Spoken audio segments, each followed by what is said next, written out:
আল্লাহর কসম লাগে কথাগুলো শুনে যাবেন। আসসালামু আলাইকুম ওয়া রাহমাতুল্লাহ। ওয়ালাইকুম আসসালাম ওয়া রাহমাতুল্লাহ।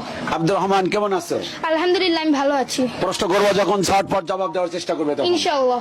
প্রথম প্রশ্ন, কোরআনের পরে সবচাইতে বিশুদ্ধ কিতাব কোনটি? বুখারী শরীফ। কোন সূরা কোরআনের 4 ভাগের 1 ভাগ? সূরা কাফিরুন। কিয়ামতের দিন জান্নাতের মধ্যে আল্লাহ তাআলা কোন সূরা শোনাবেন? সূরা রহমান। কিয়ামতের দিন সবাই উলঙ্গ থাকলেও কোন নবী কাপড় পরা অবস্থায় থাকবে? হযরত ইব্রাহিম আলাইহিস সালাম। ফিঙ্গারপ্রিন্ট সম্পর্কে কোরআন আল কারীমের কোন সূরায় বলা হয়েছে? সূরা কিয়ামা আয়াত 4। যারা কল্যাণকর কাজে বাধা দেয় এবং জুলুম ও বাড়াবাড়ি করে, সূরা কলামের 123-13 নং আয়াতে তাদের কি বলা হয়েছে? বজ্জাত পিতৃ পরিচয়হীন অবৈধ সন্তান। মাশাআল্লাহ।